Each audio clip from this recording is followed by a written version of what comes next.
Alors si on est venu, c'est parce que vous avez créé une seconde liste pour les municipales 2020, une liste qui s'appelle donc La Nouvelle Digne. Alors pourquoi avoir créé cette liste? Bien, je crois tout simplement qu'il est temps. Il est temps que ce village ait le choix d'une nouvelle proposition, une nouvelle voie, un autre fonctionnement. Alors La Nouvelle Digne, comment est venu le slogan? D'abord il a fallu créer son équipe. Est-ce que c'est simple? Alors bien entendu qu'il faut créer une équipe si possible compétente et de préférence avec toutes les tranches d'âge. Vous le voyez peut-être derrière moi, il y a des jeunes, des moins jeunes et surtout beaucoup de gens compétents dans quasiment tous les corps de métier.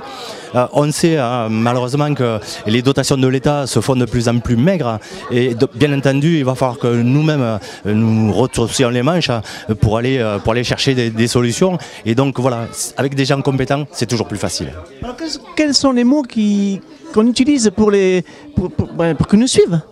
Il y a un langage, il faut les convaincre. Alors bien sûr, il faut les convaincre, mais ça n'a pas été si compliqué. En fait, ce sont des personnes enthousiastes qui aiment leur village et du coup, sincèrement, ils n'ont pas réfléchi très longtemps. Alors vous étiez déjà adjoint dans la mairie précédente. C'est pas simple comme décision à prendre. Alors non, bien entendu, c'est pas simple du tout. D'ailleurs, j'ai mis un certain temps à me décider. Alors vous disiez qu'effectivement, je fais partie toujours, d'ailleurs jusqu'au mois de mars, de l'ancienne équipe. Mais je suis aussi un enfant du village, je suis né ici. Et j'ai vu ce village évoluer. Et aujourd'hui, j'ai ce sentiment qu'il ne fonctionne pas comme il pourrait fonctionner. Et du coup, voilà, je me suis décidé tout simplement comme ça. Malgré le respect que vous avez bien entendu pour le maire actuel, vous avez pensé que vous pourriez aller plus loin? Mais écoutez, l'histoire nous le dira. En tout cas, nous en avons envie, toute l'équipe. Et bien entendu que je respecte le maire actuel, mais voilà, à un moment donné, quand des idées divergent, il faut prendre des décisions. Comment il a vécu cette décision? Alors là, il faudra lui demander. Alors Francis Pagès, en quoi va consister le programme? En quoi ça va être différent? Eh bien, nous avons ici un document que nous vous donnerons lors de notre entrevue, car nous passerons vous voir de façon individuelle. Il contient des mots forts et nous allons les développer. Donc ouvrir les espaces publics, par exemple le stade, ouvrir la vie publique, par exemple la transparence, la démocratie participative. Dynamiser le tissu associatif, par exemple création d'une cuisine dans la salle polyvalente. Un terrain, une aire de jeu pour enfants et adolescents. Organiser un forum des associations. Alors en ce qui concerne, on sait que dans la campagne c'est très présent dans toutes les communes, au niveau de l'environnement, est-ce qu'il y a des projets sur la commune? Alors oui, évidemment que nous allons encourager et favoriser les actions écologiques, le développement durable, par des solutions d'autonomie, de production d'énergie, je pense évidemment au photovoltaïque par exemple.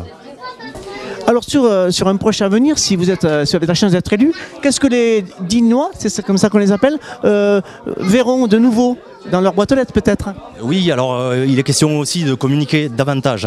Alors nous allons essayer d'éditer un livret d'informations pour tous nos nouveaux habitants, bien entendu. Nous allons communiquer également sur les activités du village, des associations au travers du web, des réseaux sociaux et d'un panneau éventuellement numérique également. Vous souhaitez développer la communication des habitants de la commune? Alors, des habitants de la commune, mais aussi de la mairie vers les habitants. En fait, voilà, j'ai l'impression qu'on souffre un petit peu de manque de communication et donc nous voulons développer tous ces supports. Et une plus grande proximité? Absolument. En ce qui concerne la sécurité également, nous avons bien entendu tous constaté que la route départementale traversant le village présente de vrais dangers, notamment aux arrêts de bus. Donc ces endroits-là, il faudra également les sécuriser. Sécuriser également par l'élaboration d'un calendrier d'entretien et de goudronnage de la voirie. Voilà. Vous avez des projets précis en termes de travaux par exemple? Alors c'est un petit peu tôt pour dire précisément ce que nous allons faire, puisque de toute façon, sur ces secteurs, c'est le département qui a la main et c'est très difficile, il faut travailler bien entendu avec eux pour arriver à un projet concret. Alors Francis Pagès, j'ai vu que dans votre programme, vous aviez prévu des lieux de rencontre pour que les Dignois puissent vivre ensemble. Oui, tout à fait. Il est question de créer un bistrot de village. Nous savons que quelques licences sont disponibles à l'heure où nous parlons. Donc oui, nous allons essayer de recréer ce bistrot pour justement recréer du lien entre les habitants. Il y a d'autres projets ? Oui, bien sûr. Alors, un atelier pour les services municipaux et également pour les associations peut être très bien construit. Nous avons plusieurs bâtiments dans le village qui sont un petit peu anciens et pas forcément fonctionnels. Donc voilà, je pense que la création d'un vrai bâtiment d'ateliers municipaux peut être très intéressant. Alors j'ai lu dans votre programme que vous aviez prévu un CCAS, on va dire c'est un centre communal d'action sociale. C'est un projet qui vous tient à cœur, je crois. Oui, tout à fait. Vous verrez sur notre liste, nous avons des gens très compétents dans le social. Et donc, effectivement, un CCAS peut venir en aide à toutes ces personnes en difficulté sur divers sujets, quoi. C'est un projet que vous mettriez très rapidement en place. Oui, c'est pas quelque chose de très lourd, effectivement. Et donc, oui, on peut le mettre très rapidement en place. C'est pas lourd. Toujours dans ce programme, j'ai vu que dans la nouvelle Digne, qui est le slogan sur la liste, le nom de la liste, et j'ai vu qu'il y avait des projets pour que les Dignois soient plus impliqués dans la vie. Il y a des projets ? Oui, tout à fait. Nous avons la chance en plus ici d'avoir un tissu associatif extraordinaire et donc bien entendu qu'il est question d'impliquer davantage toutes ces personnes bénévoles pour mieux fonctionner, pour aller plus loin. Oui, bien sûr. Vous allez faire comment ? Eh bien, par exemple, le conseil municipal est composé aussi de commissions diverses et variées, travaux, sociales, etc. Et pourquoi ne pas aller chercher des compétences dans le village, qui ne sont, je veux dire des personnes qui ne sont pas élues, pour participer à ces travaux et justement avoir plus de matière grise, aller plus loin sur les sujets, quoi. Et du coup, vous aurez donc des propositions qui sont plus en rapport avec les attentes des Dignois ? Bien, ça me paraît évident parce que plus on implique les villageois et plus ils seront à même d'amener leurs idées, tout simplement. Alors pour aller encore plus loin, il y a toujours cette question qui fâche un peu de la finance de la commune. Comment ça va se passer pour la suite ?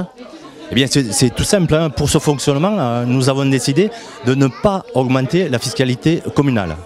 Donc, bien entendu, il faudra faire preuve d'imagination pour aller chercher des économies, bien entendu, d'un côté, mais aussi de nouveaux financements. Voilà. Et sur ces sujets, nous avons déjà quelques solutions. Ça paraît viable de ne pas augmenter la finance qui pèse sur les ménages et en même temps de continuer à se développer ? Alors, quand je parle d'augmentation, oui, ça paraît tout à fait possible dans la mesure où nous ne maîtrisons, nous, communes, que la part communale. Donc, voilà, donc l'État, la part de l'État, elle, doit augmenter de façon régulière. Et donc, je pense que ça suffit pour avancer. Pour nous, la Nouvelle Digne, notre seule ambition est de gérer la Digne d'Aval dans la transparence la plus totale, avec la participation de tous les habitants.